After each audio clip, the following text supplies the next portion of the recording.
हे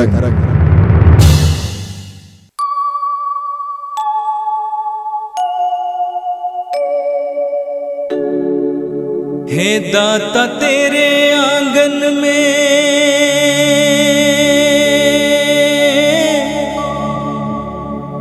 जगमग दिया जले रे,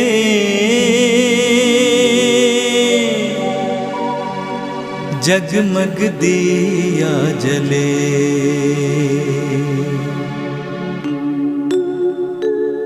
हे दाता तेरे आंगन में जगमग दिया जले रे, जगमग दिया जले, जगमग दिया जले। युवा तरंग के सभी दर्शकों को मेरी ओर से जय यीशु। संसार बड़ा आकर्षक है। वो अपने आकर्षण से हम सभी को अपनी ओर आकर्षित करती है, विशेष रूप से युवा साथियों के लिए। वे चाहते हैं और उनकी इच्छा होती है कि उनके पास अच्छी नौकरी हो, उनके पास बहुत सारा पैसा हो, गाड़ी हो, बंगला हो, उनके पास ढेर सारे दोस्त हों, मौज मस्ती का जीवन व्यतीत करें, एक देश से दूसरे देश घूमते रहें। और ये जो आकर्षण है वह इतना मनमोहक होता है कि हम लोगों को और विशेष रूप से युवा साथियों को मंत्रमुग्ध कर देता है। लेकिन इस मोह माया को छोड़कर और यीशु के पीछे चलने के लिए आज हमारे बीच भाई लोग अपने जीवन से संबंधित और अपनी बुलाहट के बारे में हमारे बीच बताने आ रहे हैं। आइए हम उन्हीं की जुबान से सुनते हैं कि उनकी बुलाहट कैसे हुई, उनके जीवन में ईश्वर कैसे कार्य कर रहे हैं और उनके लिए इस बुलाहट को स्वीकार करने के लिए कौन कौन सी चुनौतियां उनके सामने आती हैं। मेरा नाम ब्रदर सुहेल है, मैं जम्मू कश्मीर से हूँ। मैं जैसे अपनी 12वीं की पढ़ाई पास की तो उसके बाद मेरी बहुत सी ख्वाहिश थी कि मैं आगे की पढ़ाई करूँ, कॉलेज जाऊँ, MBA करके दूसरे देश में जाके नौकरी करूँ, बहुत सा पैसा कमाऊँ। लेकिन मेरी इन सभी इच्छाओं के बावजूद ईश्वर की इच्छा कुछ और ही थी। मैं जब भी पवित्र मिसा में भाग लेता था तो मैं देखता था पुरोहित को, और ऐसी इच्छा भी होती थी कभी पुरोहित बन जाऊं, लेकिन कभी सोचा नहीं, कभी एकदम सोचा नहीं कि ऐसा कर सकूंगा। लेकिन यही इच्छा थी कि बहुत सारा पैसा कमाऊं और आराम से एक जीवन जीऊं। लेकिन जैसे जैसे आगे समय बीतता गया, मुझे ऐसा लगा कि मेरे अंदर एक खाली जगह है जिसमें कुछ भरना चाहता है, लेकिन वो जगह, वो स्थान जो था वो ईश्वर के लिए था। एक दिन मैं पुण्य शुक्रवार के दिन बैठ के अकेला चर्च में प्रार्थना कर रहा था, तो मुझे ऐसा लगा, मेरे अंदर से एक आवाज़ आ रही है कि मुझे जाना चाहिए। कहाँ जाना चाहिए ये पता नहीं था, लेकिन जब प्रार्थना में समय बिताया तो ऐसा लगा कि ईश्वर मुझे अपनी सेवा में बुला रहे हैं, और वो सेवा यही थी कि मैं पुरोहित बनूं और ईश्वर की सेवा करूं। इसलिए मैंने ये बात अपने माता पिता के साथ उनको जाके बताई, अपने पल्ली पुरोहित को बताई। लेकिन वह लोग ज़्यादा खुश नहीं लग रहे थे, क्योंकि मैं परिवार का इकलौता बेटा हूं और मुझे अपनी माँ बाप के उनके बुढ़ापे का सहारा हूं, उनकी सेवा करनी है। तो इसके चलते बहुत से लोग जो हैं वो खुश नहीं थे। लेकिन फिर मैंने प्रार्थना में समय बिताया और उसमें मुझे ऐसा लगा कि नहीं, मुझे जाना ही चाहिए।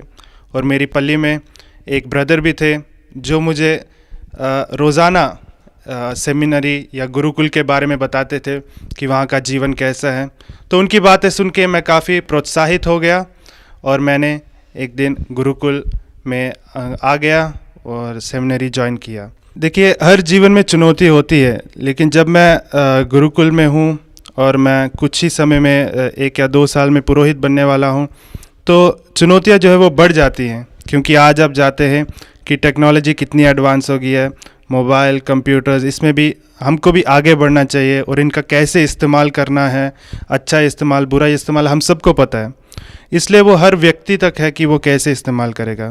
तो जब मैं अपनी बात करता हूँ तो हमें ज़्यादा समय पढ़ाई में और प्रार्थना में बिताने का समय मिलता है। तो इसीलिए जो चुनौती आती है कभी कभी कि मैं प्रार्थना में ना जाऊं, कि मैं अपनी पढ़ाई में थोड़ा ढीला पड़ जाऊं, और चुनौतियां कि मैं ज़्यादा समय या तो आजकल फेसबुक है या किसी और सोशल मीडिया पे बिताऊं। बहुत सी चुनौतियां आती हैं। कभी कभी ऐसी चुनौती आती है कि मैं गुरुकुल छोड़ के घर वापस चला जाऊं, घर वालों की सेवा करूं, पैसा कमाऊं। तो इन सब चुनौतियों का सामना करने के लिए एक ही हथियार है मेरे पास, वो है प्रार्थना। मैं भाई जेवियर लॉरेंस, मैं मेरठ धर्म प्रांत से हूँ। बचपन में हर एक बेटा हर एक बेटी की ख्वाहिश होती है कि वह कुछ बने, और उनके शिक्षक से पूछा जाता है कि बेटा आप क्या बनेंगे। और मेरी हमेशा यही ख्वाहिश थी कि मैं एक पुरोहित बनूं, क्योंकि जब मैं वेदी सेवक के रूप में और चर्च के कार्य में हमेशा आगे बढ़ता था तो मैं पुरोहितों को देखता था। वे पुरोहित प्रभु के कार्य में हमेशा लगे रहते थे, और मुझे उनसे ये प्रेरणा मिली कि मैं भी पुरोहित के कार्य के लिए आगे बढ़ूं। जब मैंने गुरुकुल ज्वाइन किया था तो मैं बहुत खुश था, और मैं आज भी उतना ही खुश हूँ। यह खुशी मुझे कब प्राप्त होती है? जब मैं प्रार्थना में लगा रहता हूँ और मेरी प्रार्थना हमेशा सुनी जाती है।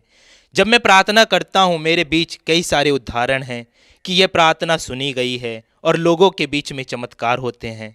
इसलिए मैं बहुत खुश होता हूँ, क्योंकि प्रभु मेरे द्वारा दूसरों के जीवन में कार्य करते हैं। मेरे जीवन में बहुत सारी दुनियाई चीज़ की चुनौतियाँ आती हैं, क्योंकि दुनिया में हम देखते हैं बहुत सारे लोग, किसके पास घर है, बंगला है, गाड़ी है, पैसा है, धन है, दौलत है, और यही इन सभी चीज़ों को देखकर मुझे इन चुनौतियों का सामना करना पड़ता है कि क्या मैं भी इन सभी चीज़ का हिस्सेदार बन सकता हूँ या नहीं। लेकिन मेरे अंदर तम से ये आवाज़ आती है कि मैं प्रभु के कार्य के लिए हूँ, और प्रभु के कार्य के लिए ये सब चीज़ की ज़रूरत नहीं होती। प्रभु के कार्य के लिए हमेशा प्रार्थना में लगे रहना और यीशु से जुड़कर लोगों को प्रभु की ओर अग्रसित करना, यही मुझे बढ़ावा देती है। मेरा नाम ब्रदर स्टीफन मसीह है। मैं पंजाब का रहने वाला हूँ। आज मैं आप लोगों को अपने जीवन के बारे में बताना चाहता हूँ, कैसे प्रभु ने मुझे अपनी दाखबारी में काम करने के लिए प्रेरित किया। इस सब की शुरुआत एक यूथ कैंप के माध्यम से हुई। वहाँ मैंने एक टोनी नामक लड़के का स्टोरी सुना। वो लड़के के दोनों हाथ नहीं थे, बट फिर भी अपने दोनों पैरों से भजन कीर्तन करता था, कैशियो बजाता था, अपना जितना भी कार्य था उसका पूरा पैरों से ही करता था। और उस कैंप के बाद जब मैं अपने पैरिश में पहुंचा तो वहाँ मुझे प्रश्न पूछा गया कि आपने उस कैंप से क्या सीखा है। फिर मैंने ये स्टोरी बताया। अभी उस कैंप में मैंने सीखा कि एक टोनी नाम का लड़का जिसके दोनों हाथ नहीं थे, अपने पैरों से अपना सारे काम करता था। और उस स्टोरी को सुनकर बहुत से लोग प्रभावित हुए। ठीक उसी प्रकार मेरे मन में भी एक प्रश्न उठा, जब एक बिना हाथ वाला आदमी इतना कार्य करता है तो मैं तो एकदम तंदुरुस्त हूँ। ठीक उसी प्रकार मेरा मन परिवर्तन हुआ और मैंने अपने मन में एक निर्णय बिठाया कि आज के बाद जो भी कार्य करूँगा मैं उसको पूरे तन मन से करूँगा। ये सब करने के लिए एक सिस्टर का बहुत ही महत्वपूर्ण योगदान रहा है मेरे इस जीवन में। उसने मुझसे पूछा, क्यों नहीं तुम गुरुकुल जाओ और गुरुकुल में रहकर अपनी पढ़ाई करो और प्रभु के कार्य में लग जाओ। तो मैंने बोला, नहीं सिस्टर, ये मेरा लाइफ नहीं है, मैं वहाँ नहीं रह पाऊँगा। बट धीरे धीरे प्रार्थना के माध्यम से मेरे जीवन में परिवर्तन होना शुरू हो गया। और एक दिन हमारे पल्ली पुरोहित ने हमारे प्रार्थना समारोह में मेरा नाम लेकर बोल दिए, देखो स्टीफन के जीवन में कैसे परिवर्तन आया है, वो एक पुरोहिताई जीवन जीने के लिए जा रहे हैं। और ये सब सुनकर मेरे परिवार वाले सभी हैरान रह गए और उन्होंने मुझसे पूछा, क्या आप गुरुकुल जा रहे हैं? तो मैंने बोला, नहीं, मैं नहीं जा रहा हूँ, ये मेरा लाइफ नहीं है, मैं वहाँ नहीं रह सकता हूँ। परंतु मेरे भाई बहनों ने मुझसे पूछा, देखो एक पुरोहित के मुंह से ये शब्द निकले हैं और हमें एक पुरोहित की आवाज़ को पहचानना चाहिए। बाकी हम तुम लोग को आपको फोर्स नहीं कर रहे हैं, आपकी इच्छा है, अगर आपको अच्छा लगता है तो जाइए, नहीं लगता है तो मत जाइए। मैंने एक सप्ताह तक अपना थोड़ा मनन चिंतन किया कि जाऊं या ना जाऊं। फिर एक सप्ताह के बाद मैंने अपना मन बना लिया, मैं गुरुकुल में जाऊं। जैसे ही मैंने गुरुकुल में प्रवेश किया था बहुत सी चुनौतियां मेरी लाइफ में आई थी, क्योंकि गुरुकुल ज्वाइन करने से पहले, गुरुकुल में प्रवेश करने से पहले मैं एक अलग प्रकार का जीवन व्यतीत कर रहा था। मैं एडिक्टेड था मोबाइल का, मोबाइल कभी नहीं छोड़ता था। बट जैसे ही मैंने गुरुकुल में प्रवेश किया, उस समय भी मेरे पास 2 मोबाइल थे, बट मैंने अपने इंचार्ज को, जो हम लोगों का इंचार्ज हैं, उनको दे दिए। तो तकरीबन 1 महीना भर मैं बहुत ज़्यादा डिस्टर्ब था, भी क्या करूं। रात को सोते समय भी अपने तकिया के आसपास देखता था मेरा मोबाइल कहाँ है। एक दिन मैंने अपने इंचार्ज से बात किया, भी ऐसे ऐसे मैं थोड़ा एडिक्टेड हूँ। तो उन्होंने मुझे बोला, देखो ये अभी आप गुरुकुल में हैं, आप प्रार्थना कीजिए, प्रार्थना करेंगे आपके मन को शांति मिलेगा, जो भी आपकी ये जो आदत बन चुका है ये बदल जाएगा। मैंने प्रार्थना करना शुरू किया और प्रार्थना के माध्यम से वो मेरा एडिक्टेडनेस, जो भी मेरे जीवन में चुनौती आई थी, उससे मैं फ्री हो गया। मैं ब्रदर रोशन टोप्पो जसपुर से। और मुझे बुलाहट कैसे मिली? जब मैं 5वीं क्लास में पढ़ाई कर रहा था, उस समय एक छोटी सी घटना घटी, जो घटना मुझे छू गई, और उस घटना में मैं अपना जीवन खोने वाला था, मैं मरने पर था। लेकिन मैं प्रभु की कृपा से उस घटना से बच पाया। और उस घटना के जब हो रही थी, तब मैंने महसूस किया कि कुछ ऐसा ताकत है, जो कुछ ऐसा पावर है, जिसने मुझे इस घटना से बचाया। और जब मैं उस घटना से रूबरू होकर घर पहुंचा और मैं उस घटना को अपने परिवारजनों के साथ शेयर कर रहा था या बता रहा था, उस समय मेरे परिवार लोगों ने और विशेष रूप से मेरी दादी ने कही कि तुम्हें प्रभु यीशु ने एक नया जीवन दान दिया है, एक नया जीवन दान दिया है।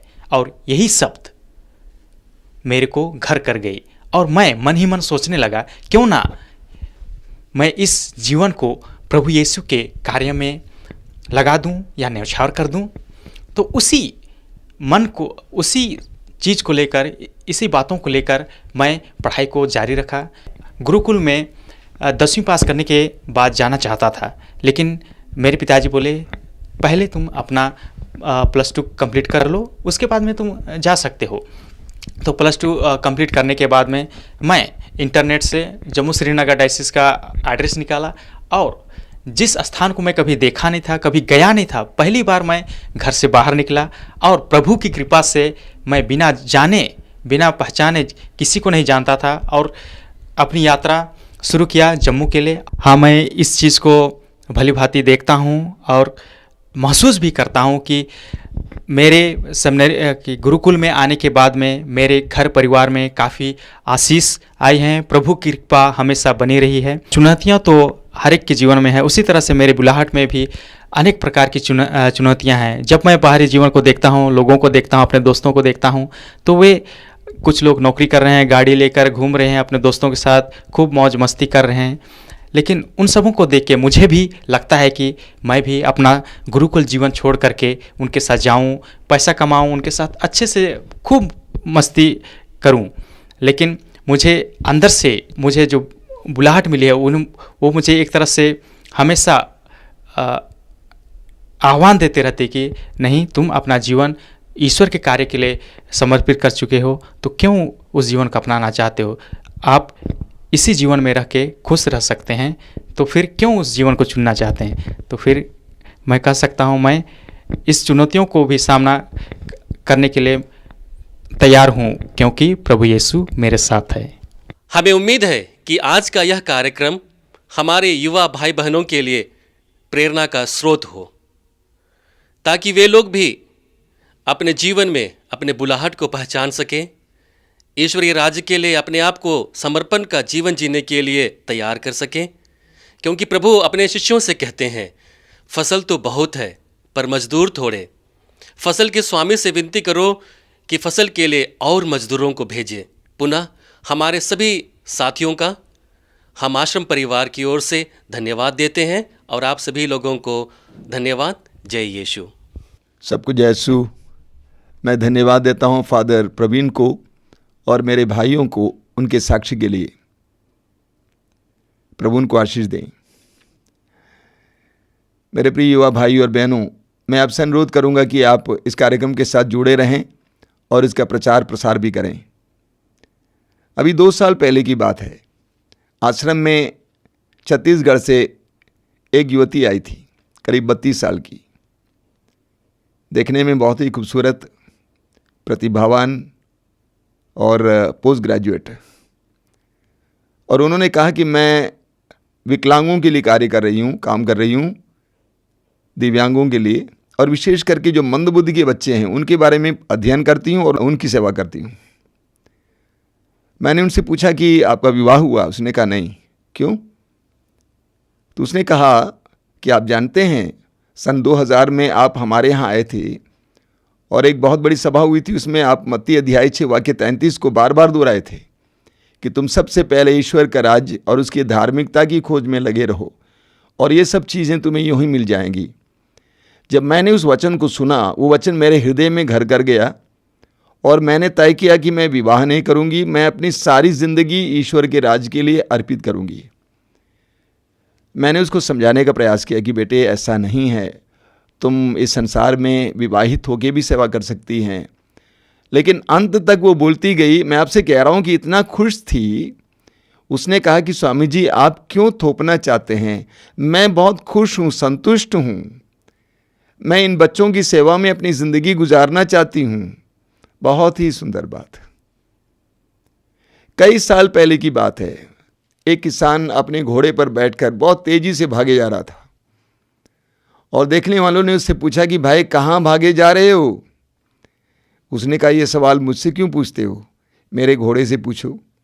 आज का ज़माना कुछ इसी तरह है, हम सभी लोग इसी तरह हैं। सारे लोग भागे जा रहे हैं, हम भी भागे जा रहे हैं। सारे लोग विवाह कर रहे हैं, हम भी विवाह कर रहे हैं। सारे लोगों की संतानें हैं, हमारी भी संतानें हैं। सारे लोग बिजनेस कर रहे हैं, हम भी कर रहे हैं। हम देखा देखी में अपनी ज़िंदगी गुजारते हैं। हमने कभी समय निकाला नहीं है जानने के लिए आखिर मेरे जीवन का उद्देश्य क्या है। यिर्मयाह अध्याय 29 वाक्य 11 में प्रभु कहते हैं, तुम्हारे लिए निर्धारित योजनाएं मैं जानता हूं। तुम्हारे लिए निर्धारित योजनाएं मैं जानता हूं। तुम्हारे हित की योजनाएं हित की नहीं, तुम्हारे लिए आशामय भविष्य की योजनाएं। हमें बनाने वाले के मन में हमारे लिए एक आशामय भविष्य की योजना है। हर मनुष्य को चाहिए कि वो ये पता लगाएं कि प्रभु आखिर तेरी क्या योजना है मेरे जीवन के लिए, मेरे जीवन का उद्देश्य क्या है। इस संसार में इस तरह देखा देखी में अधिकतर लोगों की जिंदगियां गुजर जाती हैं, लेकिन बहुत सारे लोगों ने मुख्य धारा से हटकर अपने संपूर्ण जीवन को मानव कल्याण के लिए समर्पित किया है, ईश्वर के राज्य के लिए समर्पित किया है। वह हर युग में, हर सभ्यता में, हर धर्म में हमें देखने को मिलता है। हजारों लाखों लोगों ने अपनी संपूर्ण जिंदगी को ईश्वर के राज्य के लिए, मानव कल्याण के लिए समर्पित किया है। हमें पुराने विधान में नबी सामुएल के बारे में पढ़ने को मिलता है। सामुएल की मां हन्ना की कोई संतान नहीं थी और हन्ना प्रभु के मंदिर में आकर रो रो कर प्रार्थना कर रही थी। उसने कहा कि यदि आप मुझे एक पुत्र देंगे तो मैं उस पुत्र को मंदिर में आपके कार्य के लिए समर्पित करूंगी। और उससे सामुएल मिला। जब वो बाल्यावस्था से थोड़ा बड़ा हो गया तो उसको हन्ना मंदिर में ले आती है और पुरोहित एली के हाथ में समर्पित करती है। कहती है कि मैंने वायदा किया था, लीजिए मेरा पुत्र प्रभु के कार्य में समर्पित किया जाता है। उस बचपन से ही सैमुएल प्रभु के लिए समर्पित किया गया। सैमुएल की ग्रंथ के अध्याय 3 में आप पढ़ेंगे, उस बालक, उस लड़के सैमुएल से प्रभु वार्तालाप करने लगते हैं, बात करते हैं, संदेश देते हैं। वाक्य 19 में लिखा हुआ है, जो प्रभु ने उससे बातें की उसमें से एक बात को भी प्रभु ने जमीन पर गिरने नहीं दिया। और संपूर्ण जीवन सैमुएल ने इस्राएली जनता के लिए, उनकी अगुवाई के लिए समर्पित किया। सैमुएल ने स्वयं 2 राजाओं को अभिषिक्त किया, साउल को, दाऊद को अभिषिक्त किया। उन्होंने इस्राएली जनता की अगुवाई की, संपूर्ण जीवन उसके लिए समर्पित किया। हम नबी इस्यास के ग्रंथ के अध्याय 6 में इस्यास के बुलाहट के बारे में पढ़ते हैं। नबी इस्यास प्रभु के मंदिर में था। अचानक प्रभु की महिमा चारों ओर फैल गई और इस्यास ने कहा कि हाय मैं मर गया, मैं पापी इंसान हूं, पापी होंठ वाला इंसान, और मैंने परमेश्वर की महिमा देखी है, मैं मर जाऊंगा। तो वचन में हम पढ़ते हैं कि ये सरमिम ने उड़कर उस वेदी पर से एक जलते हुए अंगारे को ले आया और इस्यास के होंठ को स्पर्श किया और कहा कि लो तुम शुद्ध हो गए। इस्यास के होंठ शुद्ध हो गए, इस्यास पवित्र हो गया। तब प्रभु की आवाज सुनाई दी, मैं किसे भेजूं, कौन मेरा संदेशवाहक बनेगा। इस्यास ने हाथ खड़ा करके कहा कि प्रभु मुझे भेजिए, मैं तेरा संदेशवाहक बनूंगा। वही इस्यास जिसने कहा कि मैं पापी होंठ वाला इंसान हूं, बुराई बोलने वाला, गंदी बातें बोलने वाला, गालियां बोलने वाला, वही इस्यास अभी ईश्वर का एक महान नबी बन जाता है और संपूर्ण जीवन ईश्वर के वचन उनके लोगों को सुनाने के लिए समर्पित करता है। इसी प्रकार यिर्मयाह नबी के ग्रंथ के अध्याय 1 उसके वाक्य 5 में हम पढ़ते हैं कि प्रभु की आवाज यिर्मयाह नबी के पास आती है। प्रभु कहते हैं, तुम्हारी माता के गर्भ में तुम्हें रचने से पहले ही मैंने तुमको जान लिया, तुम्हारे जन्म से पहले ही मैंने तुम्हें पवित्र किया और राष्ट्रों का नबी नियुक्त किया है। तुम्हारे जन्म से पहले ही मैंने तुम्हें राष्ट्रों का नबी नियुक्त किया है। जानते हैं, हम में से कई लोगों के लिए प्रभु की विशेष योजनाएं हैं। प्रभु ने इसी तरह हमें किसी न किसी रूप में किसी न किसी कार्य के लिए नियुक्त किया होगा, लेकिन हम देखा देखी में अपनी जिंदगी गुजार देते हैं। अभी मुझे याद है, अचानक याद आ रहा है, कई साल पहले की बात है, एक सिस्टर से मुलाकात हुई, मदर तेरेसा की सिस्टर, और वो रहने वाली मुंबई की है। उन्होंने कहा कि मैं मदर तेरेसा की सिस्टर बनना नहीं चाहती थी, लेकिन पता नहीं कैसे मैं बन गई। उसके बाद उन्होंने कहा कि जब मैं घर गई थी, जब मेरा व्रत धारण का दिन था, तो मेरी माँ ने मुझसे कहा, जानती हो, जब तू मेरे गर्भ में थी, मैं गर्भवती थी, मदर तेरेसा हमारे शहर में आई थी और मेरे करीब आई थी, और जब उन्होंने देखा कि मेरा गर्भ है और मेरे पेट पे हाथ रखकर कहा, अगर ये लड़की है तो मुझे दे देना, मुझे चाहिए। देखिए, प्रभु की योजना होती है आप और मेरे लिए। हमें पहचानने की आवश्यकता है, हमें देखा देखी में अपने जीवन को बिताना नहीं है। तो यिर्मयाह ने क्या कहा? यिर्मयाह ने कहा कि मैं छोटा हूं, मैं बच्चा हूं, मुझे बोलना नहीं आता है। प्रभु ने कहा, ये मत बोलो कि तुम्हें बोलना नहीं आता है, ये मत कहो कि तुम्हें बोलना नहीं आता है, मैं तुम्हारे साथ रहूंगा, मैं तुम्हारी रक्षा करूंगा। और उसके बाद प्रभु ने अपनी उंगली उसके मुंह में डाला और कहा कि लो, मैं अपना वचन तुम्हारे मुंह में रख देता हूं। उस समय से यिर्मयाह प्रभु का नबी बना और प्रभु के वचन के लिए, वचन की घोषणा के लिए, प्रभु की ओर से लोगों को संबोधित करने के लिए उसने अपनी सारी जिंदगी बिताई। बहुत सुंदर सुंदर उदाहरण है। प्रभु यीशु का उदाहरण ले। प्रभु यीशु कुंवारे थे, ब्रह्मचारी थे, उन्होंने अपनी सारी जिंदगी मानव जाति के कल्याण के लिए, मुक्ति के लिए अर्पित किया। हम पढ़ते हैं इब्रानियों के पत्र के अध्याय 10 उसके वाक्य 5 से 7 तक, मसीह ने संसार में आकर यह कहा, तूने न तो यज्ञ चाहा और न चाहावा, बल्कि तूने मेरे लिए एक शरीर तैयार किया है। तू न तो होम से प्रसन्न हुआ और न प्रायश्चित के बलिदान से, इसलिए मैंने कहा, हे ईश्वर, मैं तेरी इच्छा पूरी करने आया हूं। तो प्रभु यीशु ने पिता ईश्वर की इच्छा की पूर्ति के लिए अपने संपूर्ण जीवन को समर्पित किया। उन्होंने कहा है, प्रभु यीशु कहते हैं मत्ती के सुसमाचार के अध्याय 19 वाक्य 12 में, प्रभु कहते हैं, कुछ लोग नपुंसक जन्म लेते हैं इस संसार में, कुछ लोग संसार में नपुंसक जन्म लेते हैं, कुछ लोग बनाए जाते हैं। अभी मुझे याद है, एक साल पहले यानी पिछले साल एक शहर से, हमारे उत्तर भारत के एक शहर से एक दंपति अपने पुत्र के बारे में फ़ोन करके कहा कि देखिए, मेरा बेटा, हमारा बेटा जवान लड़का किन्नर बनना चाहता है, वो किन्नरों के साथ गया हुआ है। मैंने कहा पकड़ के ले आओ आश्रम में। पकड़ के तो ले आए, लेकिन आश्रम नहीं ले आए, घर पहुंच गया, लेकिन फिर बाद में चला गया, वो किन्नर बन गया। तो प्रभु कहते हैं कुछ लोग किन्नर यानी नपुंसक बनाए जाते हैं। तीसरा है, प्रभु कहते हैं, लेकिन कुछ लोग अपने आप को ईश्वर के राज्य के लिए नपुंसक बना देते हैं। उनके अंदर सारी शक्तियां हैं, विवाह करने की क्षमता है, लेकिन तिस पर भी ईश्वर के राज्य के लिए, लोगों के कल्याण के लिए अपने आप को नपुंसक बना देते हैं। वाक्य 11 में लिखा हुआ है, मत्ती अध्याय 19 वाक्य 11 में प्रभु यीशु कहते हैं, जिसको ये वरदान मिला है वही ग्रहण करें। जिसको ये वरदान मिला वही ग्रहण करे। पहला कुरिन्थी अध्याय 7 वाक्य 7 में भी संत पौलुस कहते हैं कि जिसको ये वरदान मिला है वो ग्रहण करें। यानी हम में से कई लोगों को ईश्वर के राज्य के लिए नपुंसक बनने का, ईश्वर के राज्य के लिए अपने आप को समर्पित करने का वरदान मिला है। हमें पहचानने की जरूरत है, हमें पहचानने की जरूरत है। संत पौलुस का उदाहरण लीजिए। संत पौलुस अविवाहित थे, ईश्वर के राज्य के लिए अपने संपूर्ण जीवन को समर्पित किए थे अविवाहित होते हुए। और पहला कुरिन्थी अध्याय 7 में संत पौलुस विवाहित और अविवाहित लोगों के बारे में कहते हैं। वहां कहते हैं विवाहित लोग अपने धर्म पत्नी या पति को खुश करने का प्रयास करते हैं, लेकिन अविवाहित ईश्वर को खुश करने का प्रयास करते हैं, ईश्वर के राज्य के लिए जीवन जीने का प्रयास करते हैं। कई साल पहले मैं एक पुरोहित होते हुए अपने जीवन में बहुत सारी परेशानियां महसूस कर रहा था, और ऐसे भी समय आए जब मैंने सोचा कि मैं छोड़ के चला जाऊंगा।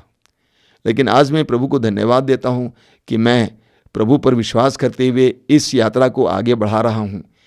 कितने हजारों और लाखों लोगों को इस मुझे पापी के जरिए फायदा मिल रहा है, कृपाएं मिल रही हैं, मैं जानता हूं।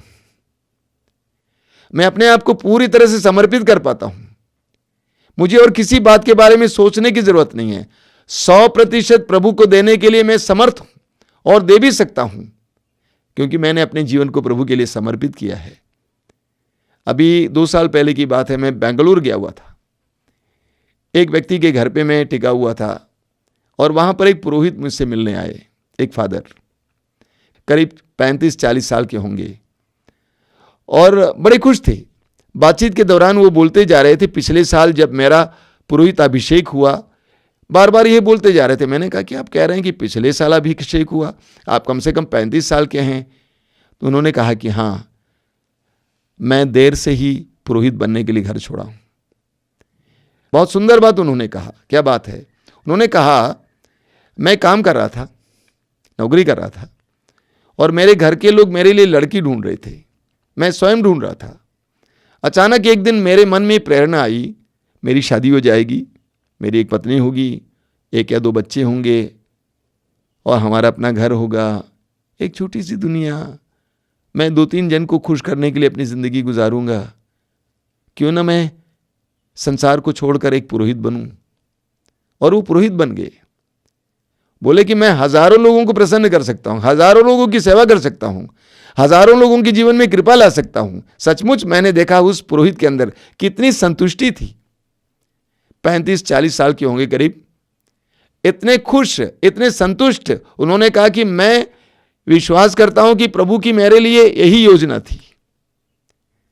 आज मैं आपको यह विशेष संदेश सुना रहा हूं। हमारे जीवन में भी प्रभु की ऐसी योजनाएं हो सकती हैं।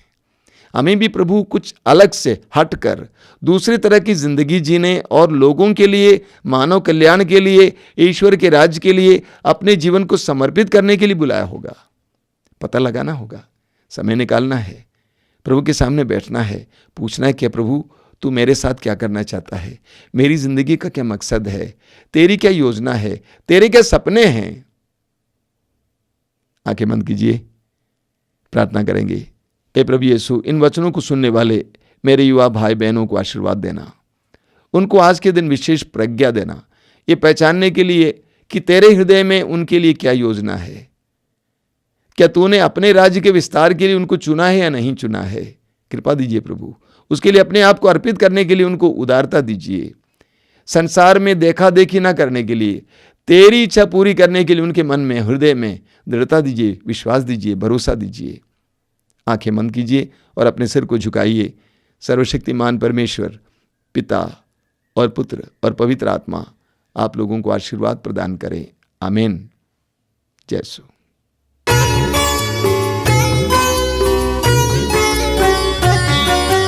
खुद जले और बांटे जग को उजाला,